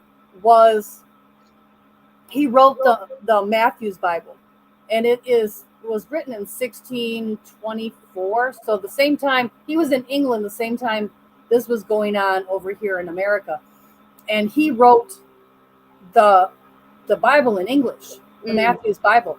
I thought, this is great. I found a copy of it. I'm going to buy it. Actually, somebody bought it for me and gifted it to me. A really good friend of mine, she did. And I got it, and I'm like, that's not English. And I can read like old historical documents and old writing. Yeah. And I'm like, I can't read this. And I can read very antique writings. And it's beyond thee and thou confusing. Yeah. Yeah.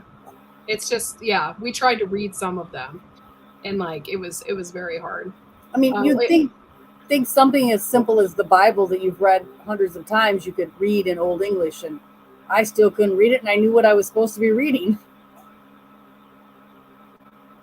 Yeah, that's what they claim, Wickshire, but from what I was told when I was there is that one judge tried to cover up his doings. Yeah. That he was cheating on his wife. And I mean, that could have been part of it too. But, from what I was told, that he was cheating on his wife, and he had several women that he was doing it with.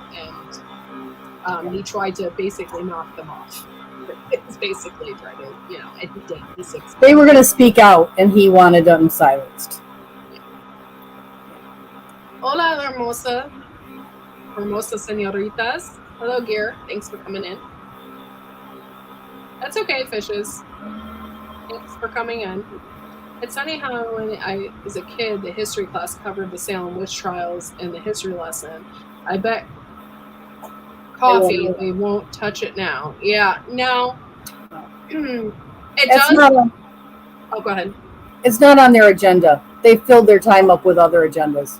Yeah, the part of it that really is sad is most of these women were free thinkers, and or some of them like really knew how to heal. That's what I was going to say. They were healers, and because they could heal people, and you can heal 9 out of 10, but when you don't heal the 10th one, there's a grudge. Yeah. And it's like, you can't heal everybody. And when they couldn't heal somebody important, or, they couldn't deliver every baby alive, which back then it was hard to deliver any baby alive, then they would get persecuted for trying to help. That and those poor women, they learned. That's another thing that irritates me. It irritates me a lot in history as well. They just go and they killed these women, and we might have erased some kind of knowledge, or what the cure for cancer from that, or cured cancer or something, and instead we killed these people off. And that's the same thing throughout history. Like the Library of Alexandria and stuff like that. Like we imagine the knowledge lost in that library. Exactly. That we've never discovered, recovered. Yeah. We're sitting around for debating how the pyramids were built, and the instruction manual was in the library in Alexandria. Yeah, and then it was burnt down.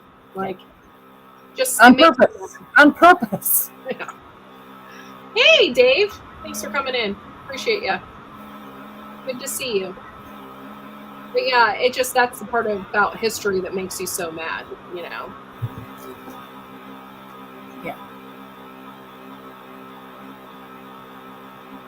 Yeah, that too, old ways. But yeah, as a healer, it's never been a good thing to be a healer. As far as status. You've never been a person of status. And as soon as a doctor comes through, they want to force you out of all healing practices. Yeah.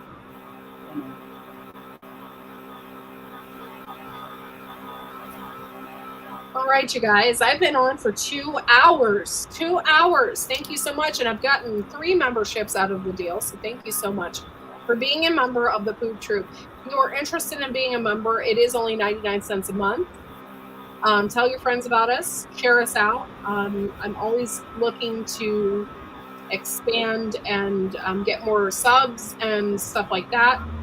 And I'm interested in doing it the right way. I will never shove anything down your throat or anything like that. I'm not like that. But we do have a lot of fun here, and we have a lot of membership videos and, you know, and stuff like that. I know that all too well by being a healer. Yeah. Yeah.